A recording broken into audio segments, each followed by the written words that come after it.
Oke, sedulurku semua, masih di kawasan Kaliwingko, Kabupaten Sukoharjo nih. Masih purple hours nih, tapi keren banget nih, kita lihat. Nah, yang ada di belakang itu nih, tuh, rembulannya mulai muncul. Keren banget ya. Nah, jadi masih purple hours, tapi rembulannya sudah mulai muncul nih. Kita lihat nih, keren kan? Oh, itu rembulannya. Nah, jadi sedulurku semua, untuk saudara-saudara kita yang mengidap skizofrenia, jadi apa sih peran caregiver dalam hal ini? Nah, oke, dalam kondisi yang kambuh, dalam episode kekambuhan dari skizofrenia itu, bisa kita lihat bahwa ada tahapan-tahapan setelah hilang kondisi psikotiknya. Jadi setelah hilang kondisi psikotiknya itu, bisa juga kita bantu sedulur-sedulur kita itu untuk kembali melaksanakan fungsinya sebagai masyarakat biasa, masyarakat yang lainnya. Supaya apa, sedulurku ya? Jadi kalau misalnya dia sudah kembali ke fungsi sebelumnya sesuai kondisi kognitif yang ada saat ini, nah, apa yang bisa kita lakukan? Kita tetap bimbing saudara-saudara kita yang mengidap skizofrenia ini untuk apa? Untuk setidaknya dia, kalau misalnya kemampuannya dia bisa programming komputer, ya kita kembalikan ke situ sebisanya. Tetap kita latih kembali untuk itu. Terus kemudian kalau misalnya kondisi kognitifnya itu hanya bisa untuk jadi tukang batu atau nukang misalnya, atau kerja yang mohon maaf sedikit kasar, hanya bisa dengan kemampuan kognitif segitu. Nah, ya kita coba kembalikan, kita bimbing kembali untuk kembali ke kondisi dia bisa untuk melakukan kegiatan hariannya seperti itu. Nah, ketika kita sudah coba bimbing dan proses ini berjalan selama beberapa waktu, tidak bisa kita langsung tiba-tiba langsung pinter lagi, enggak, atau tiba-tiba langsung menyala lagi, enggak. Tapi yang bisa kita lakukan adalah, pertama, simptomnya kita hilangkan dulu dengan pengobatan.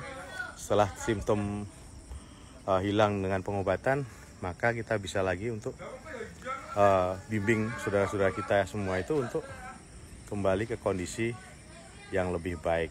Nah, dengan cara mengajari kembali supaya dia kembali ke fungsi sebelumnya. Jadi kalau misalnya dia belum bisa untuk programming komputer, ya jangan kita paksakan untuk langsung bisa, sedulurku ya. Tapi tetap semuanya butuh waktu. Tidak bisa kita jalani kesehariannya langsung kita sodorkan ke kemampuan kognitif yang berat. Nah, tapi pelan-pelan dulu.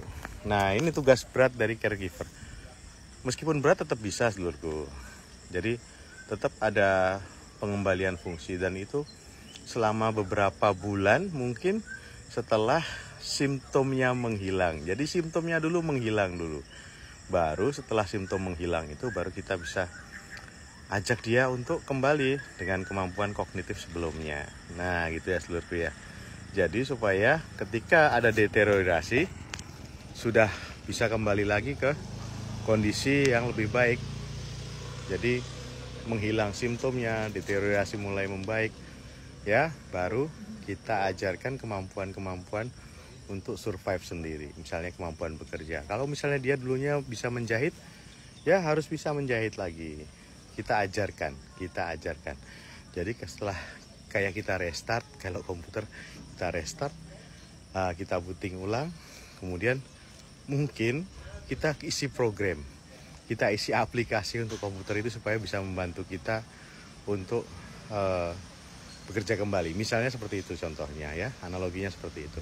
Dan pastinya butuh waktu, nggak bisa langsung baik ya, tapi tetap aja butuh proses. Jadi simptom menghilang dulu, baru kognitifnya kita upkan lagi dengan mengajarkan dia kemampuan-kemampuan yang mungkin menghilang ketika dia mengidap sakit atau ketika episode skizofrenianya datang.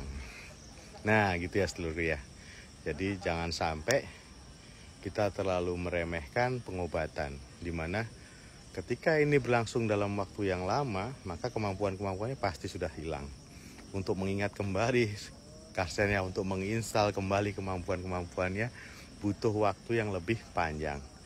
Dan ini pasti saudara-saudara kita yang sebagai caregiver itu setidaknya pasti kadang-kadang frustasi dengan kondisi ini. Ayo yang sabar sedulurku ya, tetap kita bimbing saudara-saudara kita yang mengidap skizofrenia ini supaya dia pulih dan bisa lebih baik lagi gitu ya sedulurku ya.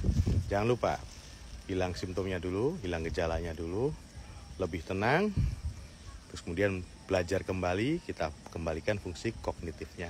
Nah, jangan lupa butuh waktu yang agak panjang gitu ya, perlu sabar memang.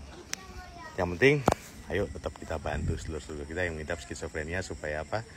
Supaya kualitas hidupnya lebih baik. Oke, tetap waras dan gaspol sedulurku. Sehat selalu. Masih di kawasan di Kaliwingko, Sukoharjo. Sehat selalu.